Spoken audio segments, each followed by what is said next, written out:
भटकने के लिए ये शरीर नहीं दिया। अगर ये शरीर मिला है तो भगवत कीर्तन करने के लिए, भगवत भजन करने के लिए, भगवत स्मरण के लिए मिला। बड़ी मुश्किल से प्राप्त होता। पूर्व में क्या थे तुम पता नहीं,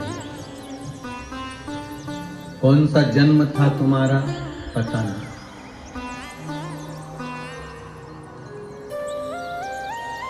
प्रकृति और प्रवृत्ति दोनों अलग अलग है। प्रकृति और प्रवृत्ति दोनों अलग है।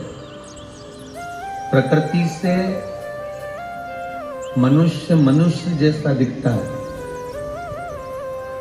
प्रकृति से आप और हम मनुष्य जैसे नजर आते हैं। प्रकृति से आप मनुष्य नजर आते हो, मानव नजर आते हो। पर किसी किसी व्यक्ति की प्रवृत्ति ऐसी हो जाती है कि वो मानव का शरीर प्रकृति से तो रहता है पर प्रवृत्ति से नहीं हो पाता, उसमें राक्षसी प्रवृत्ति आ जाती है। प्रकृति और प्रवृत्ति ये दोनों अलग अलग है। प्रकृति और प्रवृत्ति में अंतर है। प्रकृति से मनुष्य मनुष्य नजर आ रहा है, प्रकृति से मानव मानव नजर आ रहा है, पर उसके अंदर की जो प्रवृत्ति है, उसके भीतर की जो प्रवृत्ति है, उस प्रवृत्ति से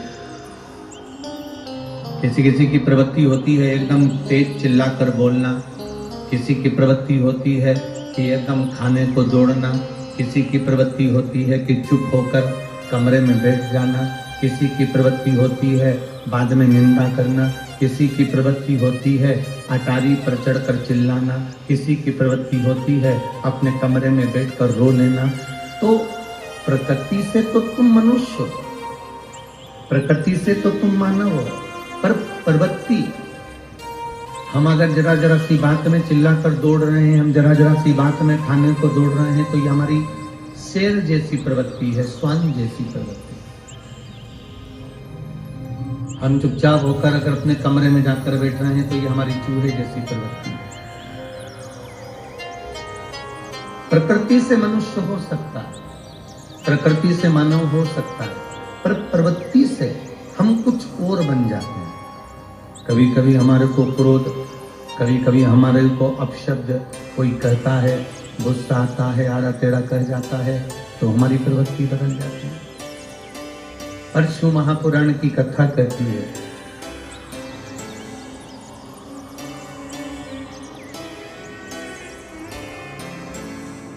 दो जगह ब्रेक बहुत जरूरी है। कितनी जगह?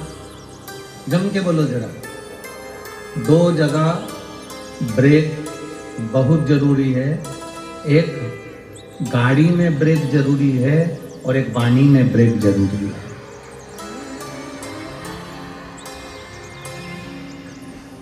दो जगह पर ब्रेक बहुत जरूरी है। एक गाड़ी में ब्रेक जरूरी है और एक वाणी में ब्रेक जरूरी है।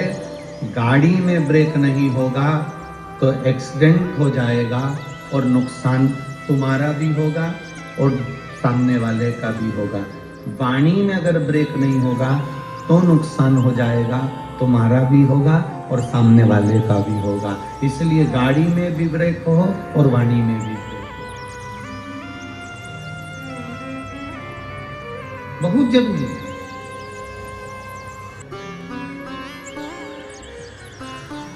अगर ब्रेक नहीं तो वो गाड़ी का मतलब क्या है? गाड़ी में सारे फंक्शन हो,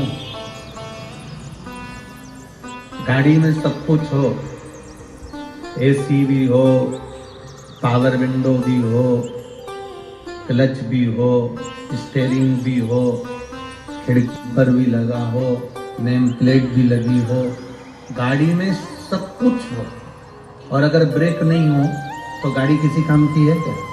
बोलो, जम के बोलो जरा। नहीं। गाड़ी में सब कुछ हो और ब्रेक ना हो तो गाड़ी किसी काम की नहीं रहती। उसी तरह तुम सुंदर भी बहुत हो, तुम्हारे नयन भी बड़े सुंदर हैं, तुम्हारे श्रवण शक्ति भी सुंदर है, तुम्हारे केश भी बड़े सुंदर हैं, तुम्हारी नख भी बड़े सुंदर हैं, तुम्हारी उंगलियां भी बड़ी सुंदर हैं, तुम्हारे चरण भी बड़े सुंदर हैं, तुम्हारे कपड़े भी बड़े सुंदर हैं, तुम्हारे नेत्र भी बड़े सुंदर हैं, तुम्हारे दांत भी बड़े सुंदर हैं, सब कुछ सुंदर है। पर अगर तुम्हारी वाणी सुंदर नहीं है तो तुम किसी काम के हो क्या? किसी काम का।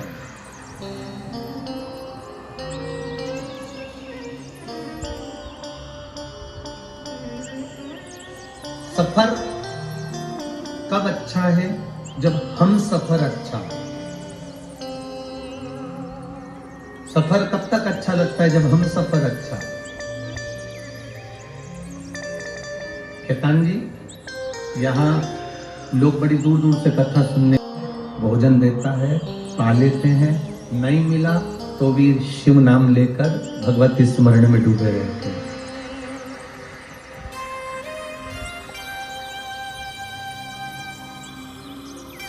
ये दूर दूर से आए हुए एक दूसरे को पहचानते नहीं है, पर 7 दिन जब आसपास में रहते हैं ना, तो इन लोगों में इतनी पहचान बन जाती है, इतनी पहचान बन जाती है कि प्रेम के रिश्ते इतने बड़े हो जाते हैं कि पेट के रिश्ते भूल जाते हैं।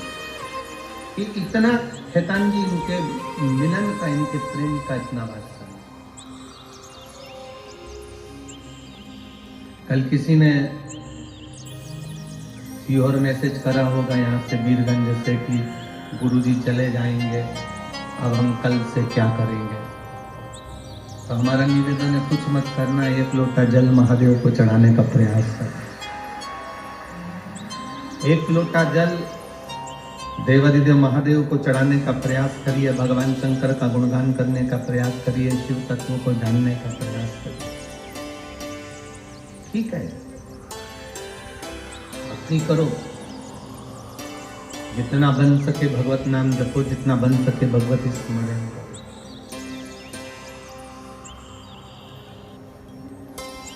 सफर तब अच्छा है जब हम सफर अच्छा हो।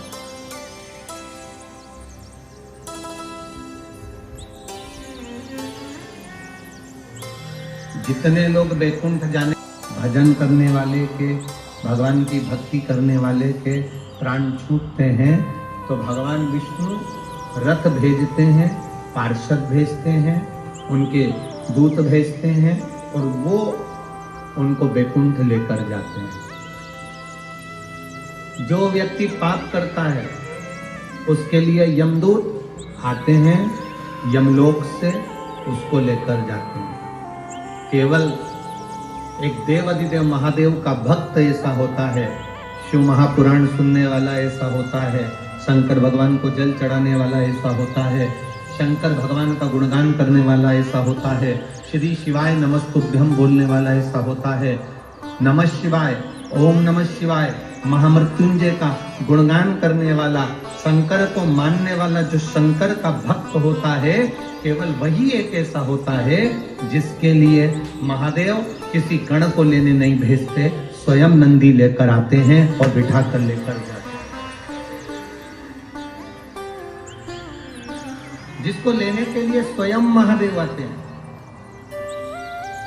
सारे देवी देवता अपने अपने पार्षदों को भेज देंगे, गणों को भेज देंगे, देवताओं को भेज देंगे, पर महादेव किसी को नहीं भेजते। महादेव अपने गणों को, अपने भक्त को लेने के लिए इसलिए नहीं भेजते क्योंकि भगवान शंकर के जितने गण हैं, किसी के 12 आंखें हैं, किसी के 12 हाथ हैं, किसी का मुख नहीं है, किसी का शरीर नहीं है, किसी के दांत बड़े हैं, कोई भयंकर काला है, कोई भयंकर रूप वाला है। मालूम पड़े शंकर जी का कोई भगत प्राण छोड़ रहा हो, उसको मरने में 10 मिनट की देरी हो और शंकर भगवान का कोई गण आकर खड़ा हो जाए तो वो 5 मिनट पहले ही मर जाएगा। इसलिए शिवजी अपने भक्त को लेने के लिए गण नहीं भेजते। महादेव अपने भक्त को लेने के लिए, शंकर की कथा सुनने वाला, शंकर पर 1 लोटा जल चढ़ाने वाला, शिव भक्ति करने वाले के लिए मेरा महादेव गण नहीं भेजता। मेरा महादेव खुद नंदी लेकर आता है और अपने भक्त को लेकर जाता है। वो स्वयं आता है, कोई दूसरा नहीं। महामृत्युंजय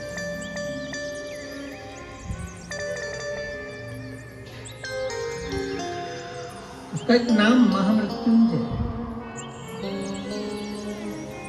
जो मृत्यु पर विजय प्राप्त करे, जो मृत्यु को जीत ले। मौत सामने खड़ी हो, इधर यम के दूत खड़े हैं और इधर मेरा महादेव स्वयं खड़ा है। यम के दूतों की सामर्थ्यता नहीं कि महादेव के सामने अंदर प्रवेश कर।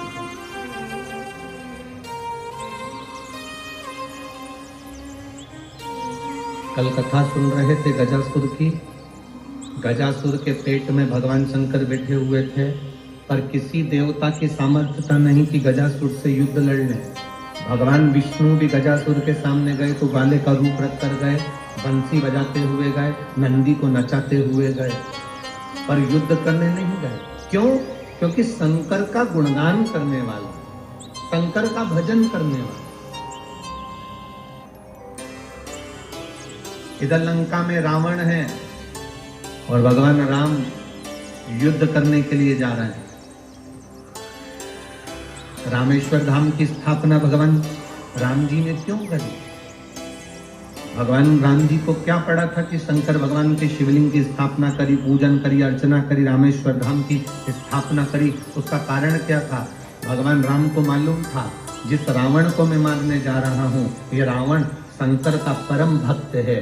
शंकर के परम भक्त को छूने से पहले महादेव की आज्ञा होना जरूरी है, तो इसलिए मैं महादेव की आज्ञा ले लूं, महादेव का भजन कर लूं, इसके बाद लंकाधिपति रावण से मिलने के लिए जाऊंगा।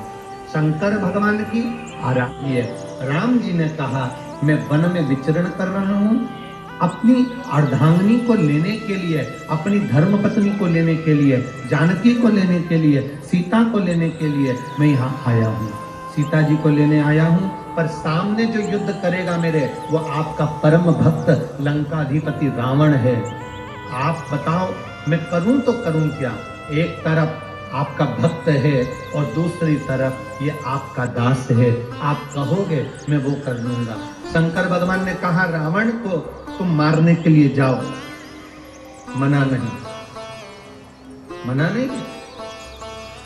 मैंने रावण को बार बार कहा था तूने सब कुछ मांग लिया, और कुछ मांगना रह गया हो तो मांग ले। रावण कहता है जब मेरे पास सोने की लंका है, रावण कहता है सबको अपना बनाकर रखा है, मेरा बाल बांका नहीं हो सकता।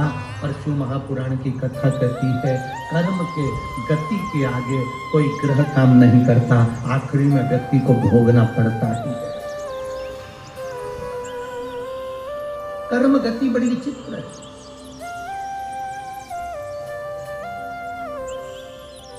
मत बुरे, रावण के पास में धन वैभव सत्ता इतनी हो गई थी, इतनी धन, इतना वैभव, इतनी सत्ता रावण के पास हो गई थी कि रावण की वाणी बिगड़ गई। वाणी में ब्रेक नहीं था। दो जगह पर ब्रेक की जरूरत होती है, गाड़ी में और वाणी में। रावण के पास में जब धन आ गया, सोने की लंका आ गई, परिवार बढ़ गया, कुटुंब बढ़ गया, वो वैभव बढ़ गया, सारे ग्रह उसने बंदी बना लिए, देवताओं पर आक्रमण कर दिया, सारी सत्ता उसके पास में आ गई, तो उसकी वाणी बिगड़ गई। वाणी में ब्रेक नहीं रहा, सगे भाई को लात मार कर निकाल दिया, अपने नाना का अपमान कर दिया, ब्राह्मण संत गुरुजन का अपमान में लग गया, और आखिरी में हुआ क्या? जिसकी वाणी में ब्रेक नहीं होता उसकी गति बड़ी बुरी होती है। बड़ी ब्रेक नहीं होता वाणी। श्रेष्ठता की वाणी नहीं बोलता। अभी कथा में कहा गाड़ी में पावर विंडो है, वाणी में गाड़ी के अंदर स्टीयरिंग है, कांच है, बम्पर है, सीट कवर है, क्लच है, सब कुछ है, पर गाड़ी में अगर ब्रेक नहीं तो किसी काम का नहीं। आप बहुत सुंदर हो, आपकी हेयर स्टाइल बड़ी सुंदर है, आपका शरीर बड़ा सुंदर है, पर आपकी वाणी मीठी नहीं है आप अच्छा बोलना नहीं जानते, आप किसी का आदर करना नहीं जानते, आप किसी का सत्कार करना नहीं जानते, आप किसी को मान सम्मान देना नहीं जानते, तो फिर आपका वो शरीर किस काम का? सफर तब अच्छा है जब हम सफर अच्छा हो। चिल्लाकर अपने पति को बोल दी, तुम में अकल नहीं है, तुम तो जानवर हो। पति कभी लड़ने के मूड में नहीं होता, कभी नहीं लड़ना चाहता। पत्नी ने फिर चिल्लाकर कहा, तुम जानवर हो। पति कहता है, तू बिल्कुल सही कह रही है, तू मेरी जान और मैं तेरा वर। गलत है, इसमें गलत कैसे?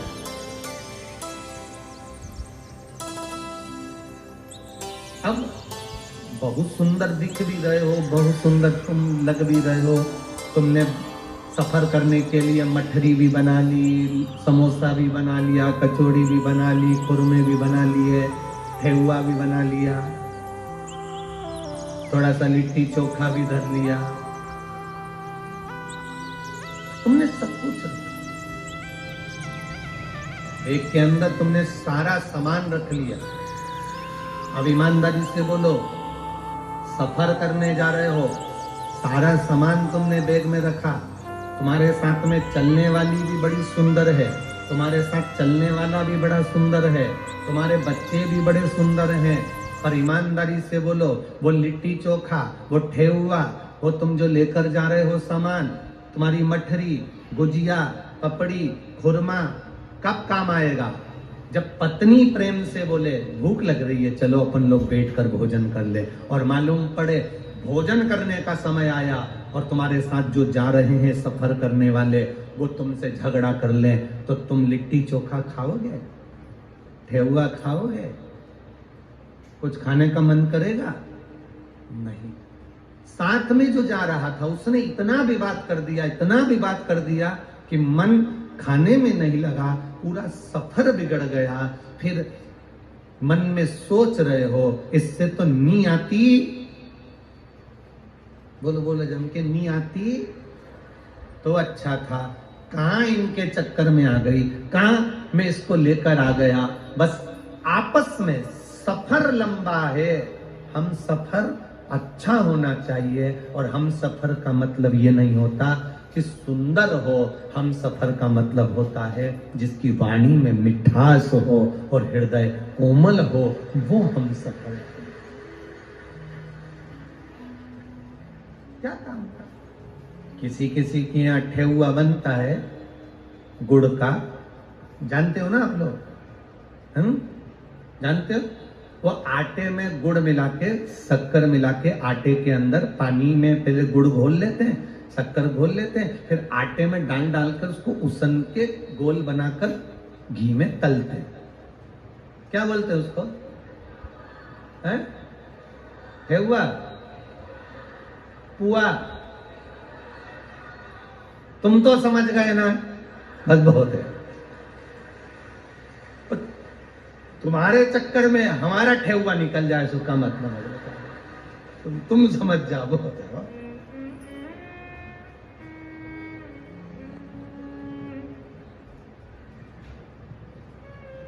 अब तुम बोलो कुछ, हम सुने कुछ। होता है ऐसा, कई बार हो जाता है। एक बहरा व्यक्ति, जैसे अभी हम हो गए थे, एक बहरा व्यक्ति, कुछ सुनाई नहीं दे, उसने अपने लड़के से कहा, मेरा दोस्त हॉस्पिटल में बीमार पड़ा है, एक बार मिला ला, अंतिम सांसें चल रही है, ले चल। लड़का बोला, तुम्हें सुनाई तो देता ही नहीं है। तो कहने लगे, क्या हुआ, देख लूंगा, जो बोलेगा मैं उसके होठ से पहचान जाऊंगा, उत्तर दे दूंगा। तुम्हें सुनाई तो देता ही नहीं है। पिताजी ने छोरे से कहा, ले चल, मैं तेरे हाथ जोड़ू, मेरा पहचान वाला है, बहुत परिचित, पुराना है, रिश्तेदार है, ले चल। चलो, गाड़ी में बिठा कर ले गए। अब बुजुर्ग व्यक्ति इसको मालूम है कि प्रश्न कैसे करना चाहिए और उसका उत्तर वो क्या देगा, तो उसके उत्तर में अपने को क्या बोलना चाहिए, भले नहीं सुनाई दे अपन तो बोल देंगे। अब ये बहरा व्यक्ति गया, वहां जाकर इसने पूछा कैसे हो। अब जो बहरा होता है ना उसको लगता सभी बहरे हैं।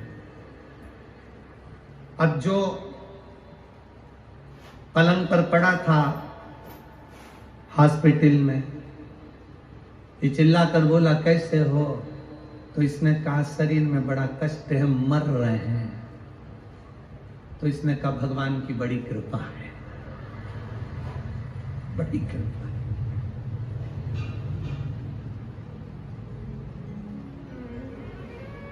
अब इसने पूछ लिया कौन से डॉक्टर का इलाज चल रहा है। अब इसको गुस्सा आने लगी, इसने यमराज का चल रहा है।